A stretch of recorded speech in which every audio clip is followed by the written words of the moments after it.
Coming in from the Jersey Shore, I'm Rob Acampora. Welcome to the A Game. And over somewhere around Philadelphia is my guest today. People around Philly probably don't even need to give Lauren Hart an introduction. Everybody else, you should know her if you're a hockey fan. You should know her if you lived in the Delaware Valley for at least 20 years. Not that I'm aging either one of us, but that's just another story. But number 68 in your hearts and in the program. Number 1 when it comes to singing the national anthem, as proof by at least 1 or 2 surveys. Lauren Hart, thanks for coming on. What's up? Hey, thank you. Well, that's a nice introduction. Thank you. And I will continue to love in another way because I had posted on social media that you were coming on. Couple of great quotes from people. I'd like to share them with you. First, Larry Annuzzi, who's in Brick, New Jersey, which is not Flyers country at all, goes, quote, Lauren is hands down the best. This is great you're having her on. I've been a Flyers fan going on 5 decades. Wow. Not many people on the Jersey Shore will say they're a Flyers fan, so I think that's huge. That's very cool. Yep. Let me throw in this one. Scott Wallman from Freehold, New Jersey. Now, this is like Devils/Rangers country. He says, quote, even Rangers fans know that she's the best voice in the NHL. I like that one. Right, and one more from social media. This is from Renee Bryn. She's in Medford, New Jersey. My family were season ticket holders from 1967 to 2019. Had the pleasure of watching her sing almost every single game when she took over. That's awesome. Yeah, you know what? I love hearing comments like that because, I've done it so long now and you sing it so often, you're like, does anybody really care anymore? Are people into it? Are they not into it? And to hear nice compliments like that, you don't feel taken for granted. No. I feel like it's really appreciated. And all I can say, and I always say this, is that I'm the ultimate fan. So yeah. I'm with everybody and rooting for that team every single night, good or bad. And, the way that I get it going is I sing my song, but then I'm right in the stands with everybody else. So it's great. I love to have those connections with people that have come to games for a long time. Oh, you definitely have done that, I think, in such an amazing way. And I got to start with this, and I got to admit, I pulled this from the NBC 10 tribute that was reposted recently on X. I think it came out about a couple of weeks ago. But as good of the photo, it's kind of shady, but I think it'll fit the tone. Christian photo number 6, because we got to go back to the very beginning. Okay. And there's an early photo of you and the family, kind of black and white shot. Oh, I love that. You're the littlest one, aren't you, Lauren? I'm the one. I am the 1, 2, 3, 4th from the left. Okay, there you go. Okay, so you're over your dad's shoulder. There you go. Yep. I have a little brother and a little sister, but I remember, my dad took us to so many games, not just in our home building. Right. He really took us to all the arenas, all the different rinks, and it was like such a magical time being little and running around those rinks before anybody's even inside of them and finding pucks that had flown into the stands or, it just was like this magical time, so I love seeing photos like that. It's interesting because it's not, I get the feeling your dad, Gene, didn't force feed hockey on you, although that was how he made his living, right from the very beginning. He was chosen by the Flyers for a lot of reasons, and it panned out incredibly well for 29 years. God bless him for what he did. But you just took to it. It wasn't like, did it ever feel forced from him? Never. Good. Never, ever, ever. And I think my brother knew, even though he's my younger brother, knew more about the game and more about the sport than I did because Dad had him on the road. He could go on the team playing with the guys and everything, but he never took his daughters on those trips. And rightly so. But no, I just recalled the other day to someone, long before I ever started singing for the Flyers, I remember sitting at my prom with a Walkman radio. Yeah. Now we're just dating ourselves a tad here. For us old timers. But no, I was sitting there with a Walkman and I had no interest in being at that prom whatsoever, but the playoffs were on and I had my yellow headset and my yellow thing and we were in the playoffs and I'm like, oh no, I'm not missing this. I had to go to the prom. I said I was going, I'm going, but I really wanted to be at the game. So I loved it from the very beginning. I was into it from the very, very beginning. And I just learned hockey after I started singing Oh, wow. the team. Then I really learned hockey. And then Right. I had a little boy who now plays hockey. So now Yes, I I did. really know hockey. I was going to bring this up later, but since you did bring this up, Christian, I got to figure out what photo it is. It might be number 4 with the Junior Hockey League. I believe it is. Yes. Yeah. And you had recently made a trip with your son. This is Quebec, correct? Well, this actual game was they did a practice scrimmage in the Wells Fargo Center Okay. prior to leaving for Quebec. Okay. And, they asked, would you sing, for the team before they left? And I said, well, of course, absolutely. But like standing there in the Zamboni entrance and seeing my son on the blue line, I just and looking up in the rafters and seeing my dad's banner, I Oh, just my heart was going to burst, because I just thought there's the third generation of our family who genuinely not pushed, but just love the sport, just love it. They took to it right away. so Yeah. does he have aspirations of trying to maybe play college hockey and go on with this? Yes, he does. No. Yeah, he does, So we're actually after this having a family meeting because he wants to he's been invited to a school in Toronto, an academy. So we're going to be talking about that. He's still young. I'm not sure I'm ready for that, but Right. he's been telling me he's leaving for juniors since he's been about 6 years old. So I said, I don't think you can play juniors when you're 6, but I said, I like that you have dreams and I'm excited for you. So yeah, it's Christian, good. It's fun. give me photo number 12 real quick since we are talking about him. And you'll see the jersey that he has right there in the middle. There's Hart Carmichael. I love it. Yeah. And his name's Beck, right? His name's Beck. Yeah. I like that. Now, how did you come up with Beck? How did you and your husband come up with that? Because Okay. it's still BEK too, which is interesting. BEK, yeah. So all of my kids are adopted from Ethiopia. Yes. And Beck is a shortened version of an Ethiopian name. I kept all my kids' names, didn't change them. I know a lot of people that do adopt give kids American names, but we just kept all our kids' names. And it's just a shortened version of an Ethiopian name. And there were a lot of good reasons because I love the artist, the singer Beck. I'm like, Yeah. cool. There you go. That's what I was thinking too. It's not a super common name, and then my mother started coming up because she was an English teacher, talking to me about all these, poets with the name of Beck. Right. Like, he's going to be a poet. I said, well, I don't know about that, but it's There's no money in this, Mom. Wait a minute. No money in poetry. Wait a minute. Yeah, right. But Beck, spelling it BEK, that would be traditional with the language they speak there. CK would be a more American version. So we just thought BEK was cool, so we kept it.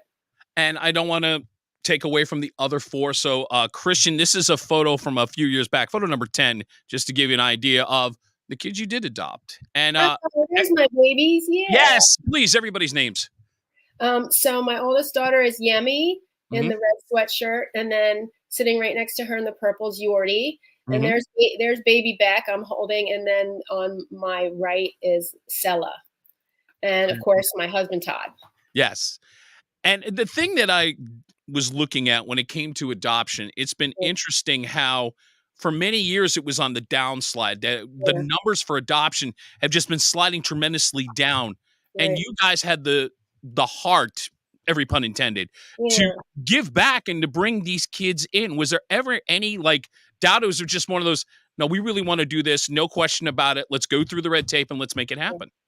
It's funny. For some reason, even when I was very young, a friend reminded me, when I said to her when we first started, I said, I can't believe I'm actually doing this.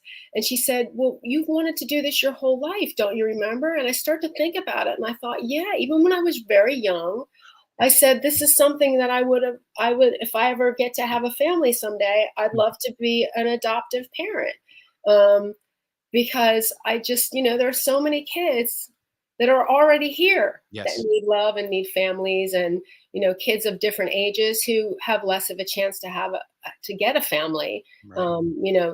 Our kids were babies, some of them, but our oldest was already almost 8 years old. So it just felt really natural for us. Right. And given where Todd does his coffee business, and travels Ethiopia, the birthplace of coffee. And so we thought maybe one day that's the natural pathway for them to go and give back, to be reconnected to the country, to, make whatever path they want. So it just seemed like a real natural for us. Yeah, it almost sounds like Todd had an advantage just spending so much time there that he almost had this connection that you felt along with it to kind of go, hey, you know what? I'm already here. I'm seeing what's going on. Let's adopt here. Yeah, and we were married there. We were married in Zambia, and we both, have had a lot of travel experience there. But really, his coffee and the travels and sourcing coffee from there, and his commitment to the people and to the kids and everything. And we have that here too in the United States. There's just so many children that need homes, and I just will be an advocate for that for my entire life. Amen. And the greatest compliment I ever got was my oldest daughter when she turned to me one day and said, Mom, when I'm older, I can't wait to adopt. So I knew. I'm like, okay, we did all right. We did all right. I almost burst into tears hearing it, but I was just so happy to hear that they thought that was a good thing too. Because, these kids came out of a really rough situation. They did. They had a very hard beginning. Yeah. And kids are amazing. They're strong, they're resilient. And if you just give them the opportunity and the love, anything's possible. So I only knew a handful of the story. I'm glad you elaborated more because I think it really sheds light on it, how passionate you are about it, how much love is going on in this family. Bravo to you and your husband for that. Yeah, thanks. I've advocated with my friends. And so actually a couple of my friends went on to adopt great. Here in the US. So yeah, I just think it's a great thing. Absolutely. Lauren Hart here on the A Game. We will pay tribute to your husband when I kick off random shots. I'll explain that when we get there. Well, he always loves being paid tribute to. So. Oh, there you go. Get ready, Mr. Carmichael. You're going to like this one. Yeah. All right. Sure. So your beginning, I got a photo that was before you kind of took over as the Flyers. I found this on YouTube. Give me photo number 5, and let's figure out. How old was Lauren Hart? I'm thinking 14 at this point. Yeah. Yep. Wow. That was junior high school. And I think that may have been one of the very first times, or maybe the first time that I ever did it. And I was horrified, terrified, so nervous. And in the old building in the Spectrum, where I would walk out to sing would be where the visiting team would come out sometimes. And so, I was standing there, and there's like the great ones next to me. And I'm just like, oh my gosh.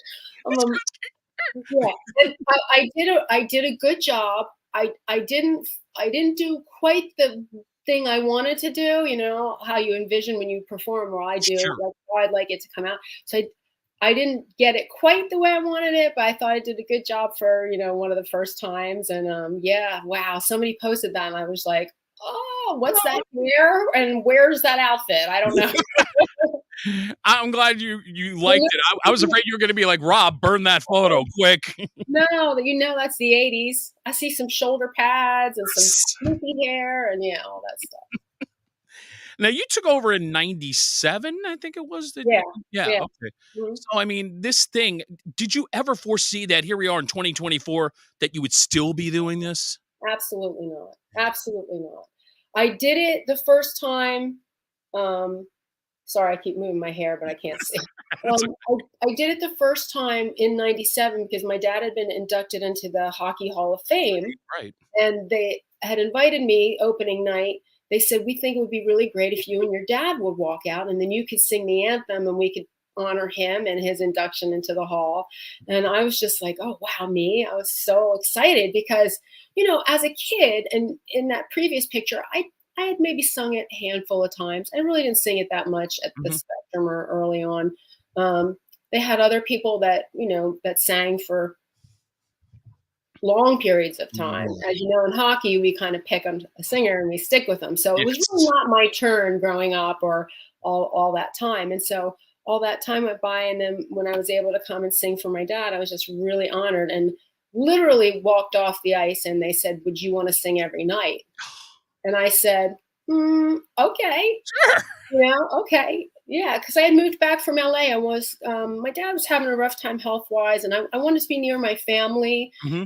And I thought, well, this is a great gig that can this can supplement, music, well, I'm doing, as you can see, all my other music that I do. It'll Absolutely. be just another one of my gigs, and this will be perfect. I can get to live here, and it'll work. I can work around all this stuff, and it just. But I did also say to myself, but of course, when the tour comes up and when my band's back and we go, because we were working in LA and recording in LA, Hmm. I really won't be able to stay and have time to do this. Little did I know. Yeah, that this was going to become what it was going to become. I mean, Right. how, And nearly 3 decades, the yeah, opportunity to sing in a Stanley Cup final, yes. the Winter Classic. I wanted to Mhm. ask you about that, but we'll get to that in a Yeah. second. But when you look at that whole journey, obviously it's the curveballs along the way that you sit there and go, all right, I didn't see that coming. But at the same token, Yeah. I'm glad it came.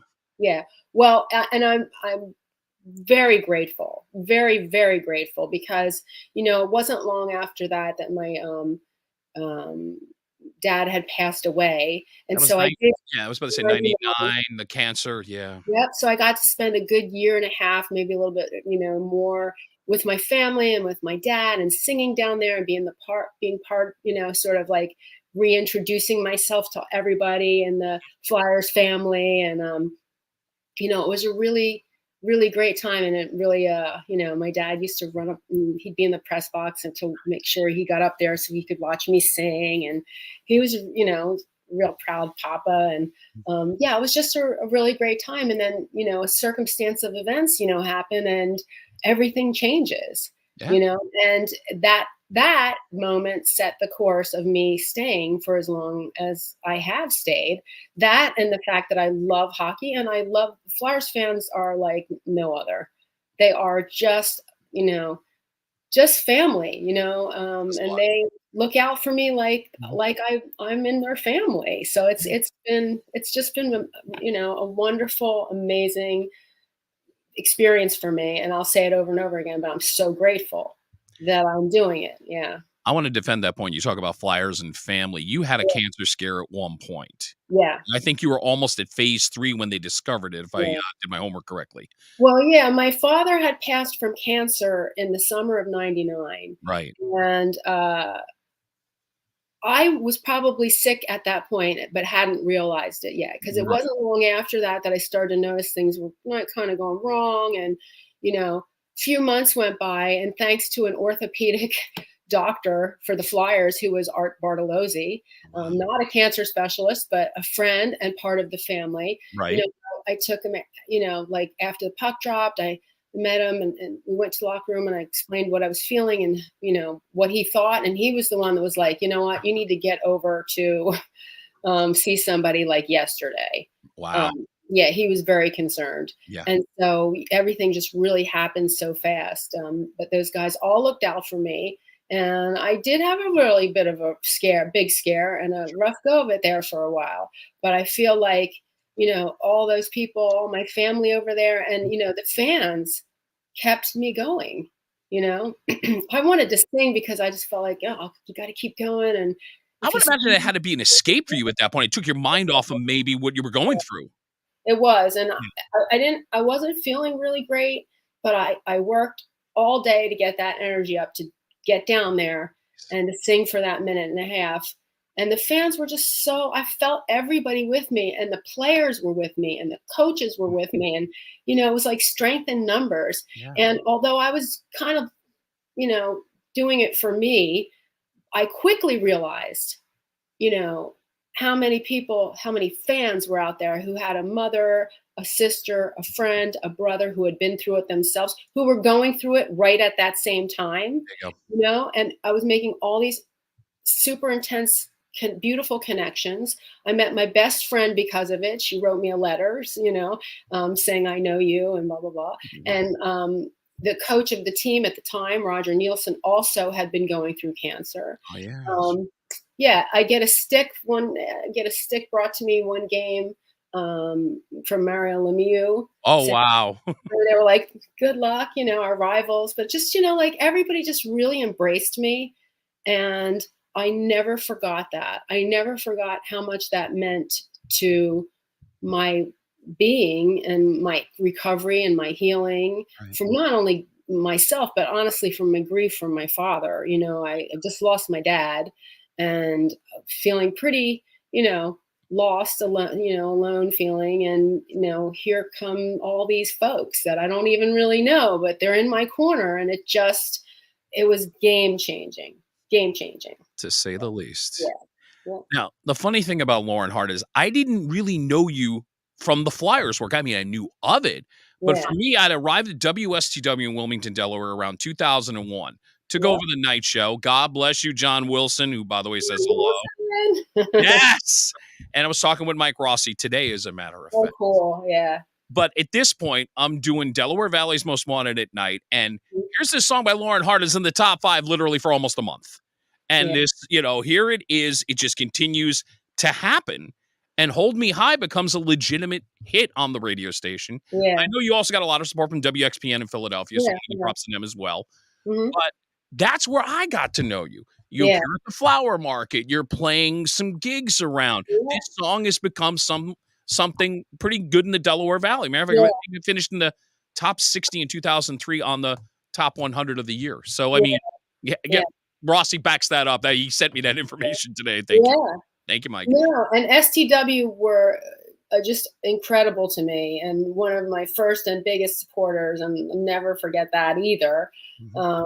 But yeah, I've been doing music. That was my goal from being a kid. I wanted to, Right. play in bands and make records, and I had been out in LA recording and signed with a giant label, and I I really was felt gonna at say, that how moment. close did that did it was there, but it didn't what went down that it didn't go to the next level? Because you were signed, but nothing, like, Yeah, came of it? The best way yeah. yeah. So I got signed by Columbia Records, Right? and got all this great stuff happening, and money and recording contracts and working with like incredible other artists. And Right. my first record, we were a few studios where we recorded, but it was me and Red Hot Chili Peppers Oh. and Tom Petty and Johnny Cash in the other studio. Right? That And I'm didn't suck at all, really. like, this is where I'm at. All right, I'm staying here. But what happened is I was signed by the president of the label, which is pretty awesome. I did not know that. That I Yeah. didn't realize. Wow. Yeah. And he also did A&R, but he actually himself signed me, which was terrific until he no longer worked there. And so I kind of got lost in the shuffle Right. of things. And yeah, it just kind of got lost, and that's a story for many, many artists to get signed to these deals and everything, in that time anyway. Right. And then I got picked up by Red Ant, Mhm. G, and was with them for a while, and then got picked up by a third label. But it just, for me, it was like start and stop, start and Yeah. stop.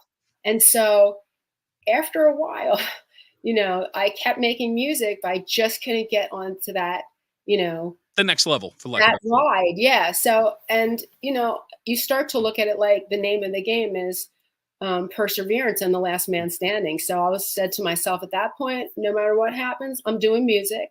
Right. I'm not switching my gig. I'm doing music, and I'll find a way to do it. And if the national anthem is part of it, so be it. I'm happy for it. Yeah. Do you find now the way technology is and the way we're seeing a lot of even established artists going out on their own and saying we don't need the label, don't you think there's now, at least in 2024, more avenues for an independent artist to get their music out there? Yeah. Yeah, absolutely. And after my third label, I created my own to go to be independent, Right. and worked with that a while, and that was actually did pretty well. But it takes a lot, Sure. to be an artist and to write the music and to play the music and to sing the music and Mm-hmm. to be the label and to be the distribution. So it just kind of gets overwhelming. Sure. And I just started to pick and choose my projects, work with people who I really enjoy, and just kind of dip my toes in different areas and just keep working on making music. So I got into documentary filmmaking, soundtracks, and a whole bunch of other stuff. So one thing led to another, and I didn't get the Taylor Swift hit, but I've had the coolest, craziest, most awesome career in music, and I've done just some of the most amazing things, so I feel really, really lucky. before I plug your 2022 album, one of the amazing things that you're mentioning you did the national anthem for the film Miracle, which is celebrating its 20th anniversary this Yes, year. I did. And I was watching it recently, and then I remembered that, and there's the scene. And if you watch Miracle, go watch it again. They're at the Garden. It's the USA versus Russia pre-Olympics, and here comes Lauren in the background, hearing her sing the national. How did that come about? So, a really good friend of mine was friends with the producer in the film. The guys that made the film went to Penn, although they had since been out in LA, Right. And all over the place. Mm-hmm. But my friends had mentioned, wouldn't it be really cool if we used Lauren singing the anthem in there? And they were all for it. And yeah, and just friend of a friend, and kind of got in there. And yeah, just luck and good old fashioned networking, you know. Yeah, great opportunity. Yeah, definitely. And like I said, Miracle's in its 20th anniversary. So if you get a chance, find the movie, take a watch, and especially that scene. When you see it, you'll recognize Lauren's voice. Now to give a quick plug, photo number 8, her 2022 release is called 5 Lifetimes. There's some great music on there. You can find it where you get your music. I know if you go on YouTube, there are all 10 cuts right there. I've been playing and repeat All Fall Down, actually posted on social media. That was the cut I sent to my engineer, Christian Cordes, who was raving about it. To me, that song spoke to me. And again, that's how you songwrite. You songwrite from here, and somewhere along the line, it's going to connect. And I know that feeling when you have fallen down. And I think everybody knows that feeling, one way or the other. Yeah. And that's what, my music was always just relating the human, like the experiences that we all go through, and you just try to connect on those ideas, and you tend to write when you're in the most dramatic moments of your life, good and bad, right? So you tap into those things, and these are all commonalities that we share. So you hope that someone goes, oh man, I feel that way, because that's how we find music. We want to connect. We all just want to connect. So yeah, and I wrote that song for a film. Oh, wow. Yeah, I wrote it for a film, but I liked it so much I put it on my album. So. Sorry, even this one, this is mine. Thank you. Yeah, you can use it, but it's mine. Yeah. Good call on that one, by the way. Yeah, go find the album. You're going to totally enjoy it.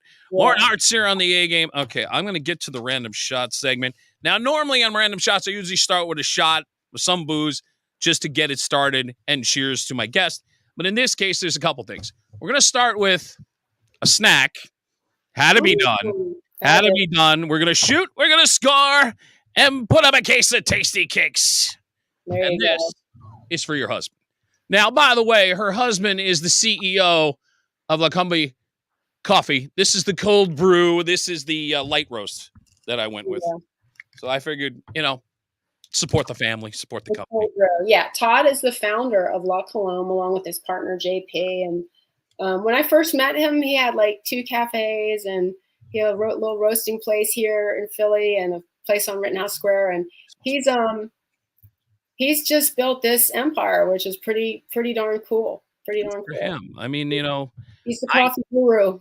Yeah, and look, I've been in radio for 25 plus years. Yeah. Coffee and radio, guys, come on, it goes hand in hand. Yeah, it goes hand in hand, yes. And I gotta put a little cream in here, but salute.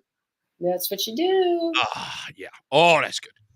I want to getting the dark roast, but I'm like going, no, I don't want to get too wired. I'll go with light. We'll go with light. Yeah. I have to admit that I'm not a coffee drinker, which much to my husband's disappointment, he's tried to make me coffee for many years now.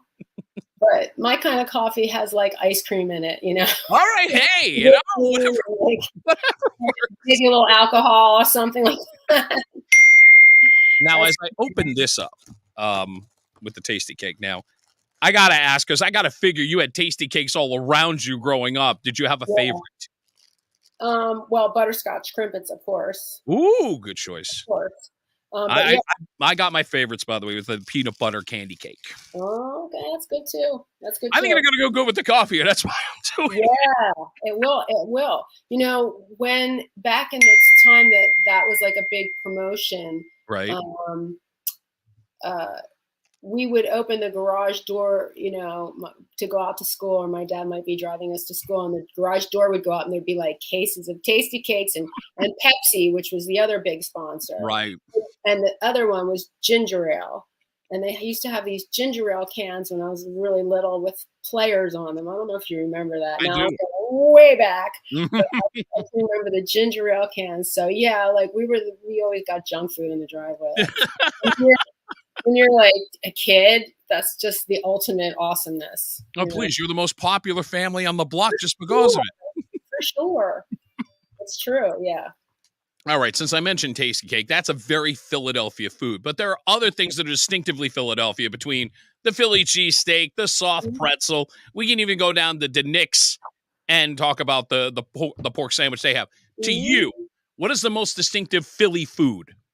Well, for me, it's the Philadelphia soft pretzel, because I eat them all the time, and it's like my dinner at night at the Wells Fargo Center. I have a soft pretzel.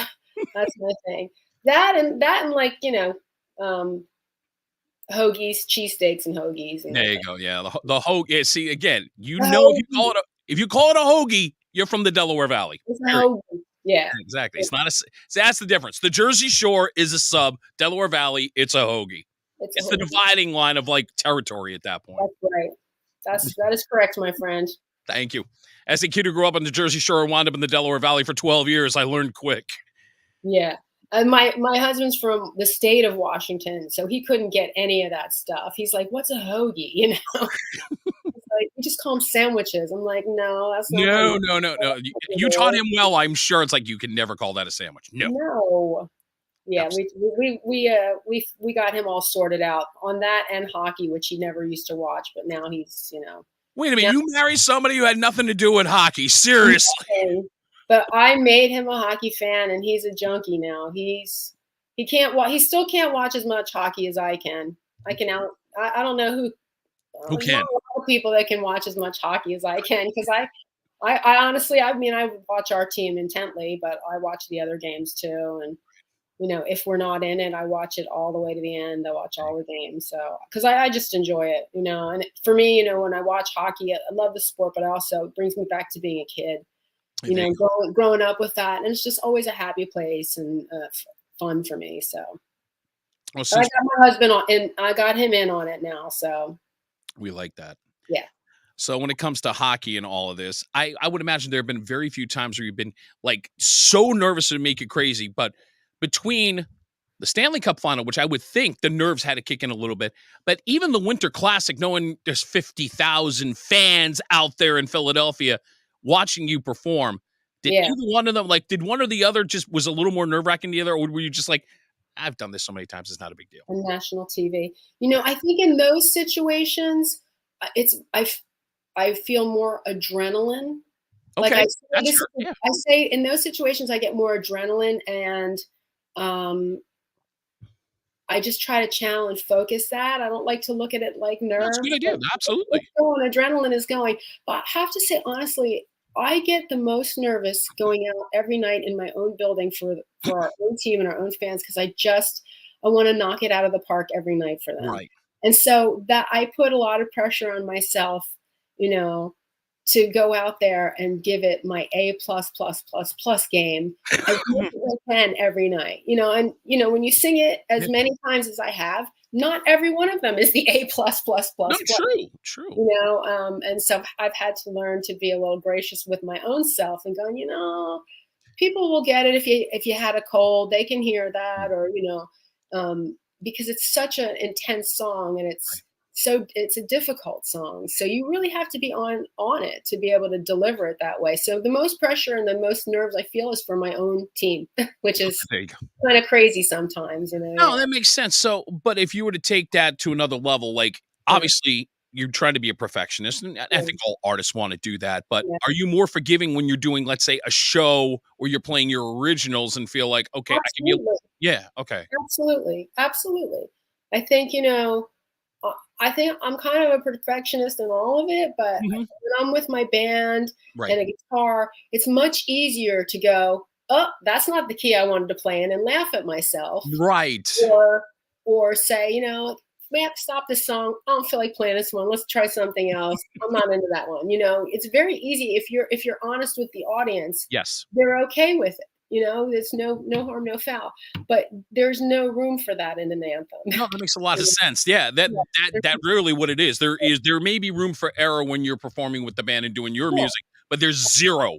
And that just from watching people do it on a national level when they do like say the Super Bowl, if they don't knock it out of the park, they don't live it down. That's right. That's absolutely right. So it's a really intense spot to be in. And as far as singing, I learned from Adele, who's a singer who I absolutely love. We were at the Grammys one year and she was doing a tribute to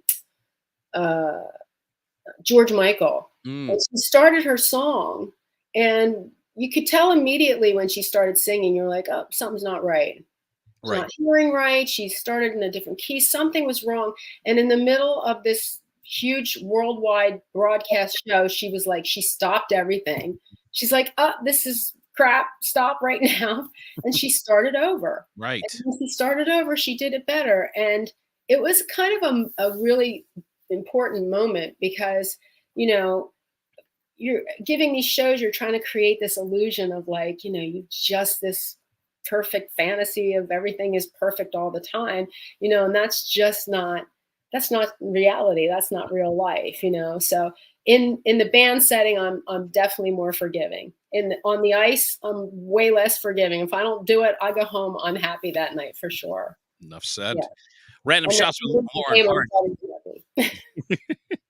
Do you have like a good luck charm on you when you sing? Yes, I have. I have a ring of a ring that what my dad and Mr. Snyder gave to my mom. It's a little Flyers ring that I wear on a chain, and I also wear this star necklace. So I just wear. It's just this, it's just a thing I wear all the time, and yeah. Yeah, I'm just trying to think. Christian, do I have a photo of Lauren with her Flyers jersey performing by any chance? Because I thought I might have put that in there. Is that it? No, that's from the Phillies, but maybe I don't. But give me number 1. Maybe I can see it around her neck there. There we go. And I can see there's something around her neck. That's an old one. That was my old good luck charm. Yeah. I don't do that one anymore because it stopped working. Well, there you go. Hey, look, that's the thing about a good luck charm. If it doesn't work, you got to change it. Absolutely. Get a new one. Yeah, absolutely. Well, we can get rid of that photo then. There we go. Oh, also, I wear this not the same pair of socks every time, but I have game socks. Okay, so it's strictly for when you go to the Flyers and do the anthem, you got a certain pair of socks you wear every time. Yep. And there's more than one pair, mind you, but yes. Well, see, that may be a pain in the ass to keep cleaning those damn things, My secret socks, I got to tell you. It's Lauren's secret stock stash. I like that. That's it. Nobody knows. Yeah. Tell me about the Primo High Five. It's funny because we just talked about this recently. I just really okay. With him. Yeah. So, Keith Primo came to town, I think, shortly after I had finished treatment. Yeah. My chemotherapy treatment, and I was getting back into it and just singing. And he had said to me, because I just asked him why this even happened. But one night I was done singing, and here he comes flying by, and he's going to high five me. Right. And I thought the first night that was so cool, but then he was doing it every night, and we did it for the longest time. Right. We stopped doing it at some point because, again, the team got into a sort of a funk. Right. We're like, let's change things up. But he said to me that he had come to town and he had seen what I'd been going through and seen and appreciated me being there and appreciated me singing. And he just wanted to do something to say thank you. And I was like, oh my God, I remember hearing about this a long time. And I thought that was one of the coolest things I've ever heard a player do. I really thought that was amazing. It was amazing. And it was, again, another one of those things that helped me reclaim myself, to feel like, people do care about me and I'm going to be all right. And, this is just a part of time and there's something great in everything, even when it doesn't look like it's, going your way and things are rough, you got to try to find those things. And there was that little magical thing. And so love that. Love those moments. Oh yeah, and I'll say it for the other end. If I ever met Keith Primo, I would not only respect him for what he did on the ice, but more importantly, what he did for you on that. I thought right there, I want to shake his hand and say that was one of the coolest things I've ever heard a player do for somebody. That's It great. really was, and I never knew why he did it. I just Right. he thought, oh, maybe I'll just do that as a thing. It's cool. Mhm. And we did a radio show within the last year, and somebody asked how it started, and that's when I learned why he did it. And Oh it's wow! So you really only knew about this within the last year. That's crazy. yeah, I only knew about it recently, and we had been friends at the time. Like he and his wife would throw Christmas parties every year, and we'd get together. And I'd been in their home many times, and so we were very friendly. But it's not anything we ever really talked about. It just kind of happened, and it was like a little special thing there for a while. And yeah. I love the fact that you're just glowing as you're talking about this. I can see that in your face, which is great. Yeah, I am, because there's a little magic things in life, like those little times that you get. I was a kid, my dad would say, sports is a metaphor for life. And I would think, Dad, that's so ridiculous. Of course it's not, being a teenager, and I know everything at that point. But now that I'm an adult and I've been around the team and been in this for long enough, I totally understand what he meant by it. That goes for the people on the ice and the people like me that sing the songs to the people in the stands. There's a reason why every Sunday, we all here in this city gather our gear and we're going to get ready for our football team. It's a thing, it's like, it's part of our lives, and it gives us something to root for and something to be unified on. And it's just a cool thing. Well, that does sum up kind of the Philly Yeah. fan in general. I mean, even look, I'm a long-suffering Jets fan. We know two things: pain and suffering. I mean, Yeah. we don't have what a Philly fan, and I'm saying this as a New York fan, the Philadelphia fan, and I learned this coming down to STW, working there for over almost a dozen years. Yeah. I've never met fans like that. I mean, Yeah. the passion that Eagles, Flyers fans have is it's through the damn roof, and I give props to them without a doubt. They definitely have a weird, awesome, That's incredible, yes. yeah, incredible camaraderie in that, and I think it's great. I really understand it much more, and I do finally understand what my dad meant by all of that. About winning and victories and defeats, and he always used to say, now watch the end of the game. Right. Watch what happens. He's like, watch, they all go and shake hands at the end. It's the only sport that does that every single time. And like they go into this great warrior battle, and they're like as tough and hard as nails as can be, but they meet at center ice and they shake hands. And it's just like, okay, I get it. I get the whole idea, that you can disagree with people and you can be rooting for your family and your team. Right. But at the end of the day, you got to treat everyone with respect. And there's a lot of cool ideas in there. I like that. Yeah. Two more random shots and we'll wrap up. Olivia Rubini is somebody you may know. Olivia! Yes, who's been on my podcast, and her father, Richie Rubini, with the Caulfields, who's been on my podcast. The reason I bring up Olivia up, she will be debuting on The Voice sometime this season, which I'm very excited for her on that. Yes. But I pose this to you. Did you ever think about maybe going the Voice or America's Got Talent route? I did think about it. But it just always I felt like I was always working and doing my things. And I was probably pretty happy. Like, I think maybe when I first started, that would have been something, really awesome. But by the time American Idol was like, I forget what year that started in.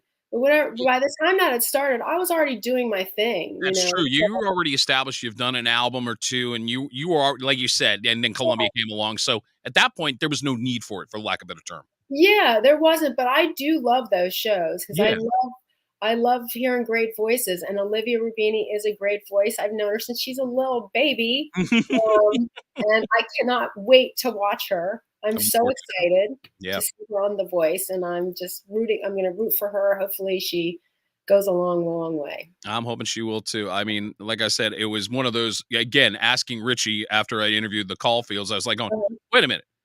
Get Olivia on the podcast. It just turned into her performing live on the podcast in the studio. I thought that was cool. Oh, that's great. Yeah, Yeah, that's great. Yeah, that's neat. yeah, That's she so did a great job. fun. I'm But so happy she's getting this chance. Yeah. well said. One Yeah. last random shot, and I'm going to play to your sports knowledge on this. And also because, so I work for a radio station here on the Jersey Shore as part of the Beasley Broadcasting Group, and BBGI also owns a few stations in Philadelphia, including 97.5 The Fanatic. Yes. If the two of us were to talk sports, do you think we could do a 3-hour show for The Fanatic? Piece of cake. Yeah, I thought so. All day long. I know you can talk hockey like nobody's business, but I'm sure you're knowledgeable. I know my sport. Yes. I'm a little bit of a junkie. Like, music is my thing. Right. It's the exact opposite of my father. So my dad was all sports. Right. And his passion on the side was music. That was his secret love. And I'm all music, but my passion on the side is sports. I'm a kind of a junkie about a lot of sports. So I was at the Sixers game yesterday, and I'll be at a hockey game tomorrow night. And look, I feel for the Sixers because it's a different team without Embiid. I'm sorry, they are a different team without Joel. I mean, he's clearly one of the 3 best players in the NBA, so it does make a difference. Clearly one of you. Yeah, it was a lot. When I saw the Bucks game, and when you see Giannis out there, whoa. But you get that feeling when you see Embiid out there. There's just those players that are just that extra next level, supersonic athletes, and sad that Joel's not out there playing. So if we're talking on the Fanatic, then this is the question I'd be asking you right away. Yeah. We put Embiid back in the lineup. You're going to be in the playoffs no matter what. With Embiid, can this team win the Eastern Conference title? Ooh. How soon is he coming back? I know he'll be back in time. I think he's going to be back in time for the playoffs. I'm not sure if he's going to be back before, maybe get a couple games in before the playoffs. But if he's back, does this team reach Eastern Conference Finals? I mean, at least win it. Let's put it that way, and make the finals. I'm going to say it's possible, but here's my only reservation about that. Go for it. You have to, as a team, you have to gel like a band gels. So you can have the greatest bass player and drummer and guitarist and not make the greatest music, right? It's true. It's really true. It's your chemistry. It's your rhythm. It's the psychological things that are going on with people. So if he could get in that team and just, drop right in and everything kind of connected right away, then definitely potentially. I mean, the man is just absolutely incredible. But I do think it's hard coming off of an injury like that he's coming off to just come back in and say, yeah, we've got this. Prior to the injury, absolutely. And you bring out a great point that I would defend, because the Knicks at one point had that chemistry, and then they had so many injuries that trying to bounce back from all these injuries, even if they come back to full strength, I say Knicks, not this year. It could have been their year. It really could have at one point. But now it's almost like, okay, here's the Boston Celtics and 3 question marks in the conference, because it is Philly. What happens with Embiid? The Knicks, will they get back to full strength? It's almost like Boston's getting a break unless Milwaukee figures this out. And they haven't quite figured it out yet with Doc Rivers as head coach. Yeah. And, it happens like that. So I'm watching the hockey game yesterday, and we lose 3 guys within a couple of minutes. Now, fortunately, one of them came back. Right. But the game, and even in that moment, the game changed dramatically. Yeah, it did. So pulling people in and out and coming back for days, sometimes it can work. Right. It can work. And especially like a player like Joel, he is that, ultra stratus kind of guy. So it's possible, but I always say it's just hard to do that. It's really hard to do that. But of course, I'm going to root for them all the way. Oh, absolutely. But I'm making dear 97.5 The Fanatic, here's your new weekend show. Hire us now. Thank you very much. There you go. I'm in. Thank you, by the way. I'm glad we got to do this. I know it's been a long time. I'm very happy for what's going on in your life and everything. Thank you. Absolutely. Will we see you out maybe doing a show or two at some point after the hockey season? Well, yeah. I just did a show at the World Cafe Live Saturday night. Fantastic. And I'm playing all the time. I'm out there all the time making music. So yeah, for sure. Go to Lauren Hart's website. She's always got the updated dates. So follow her there. Follow her on Instagram. Follow her on Facebook. All Twitter, the stuff. All of the things. Yeah, all that social media stuff. Yes. And that's a wrap for the A Game. I'm Rob Beckempora. Once again, Lauren Hart, thank you so much. To wrap it up for tonight, in the words of your father, good night and good hockey. Good night, good hockey. Take care. Thanks.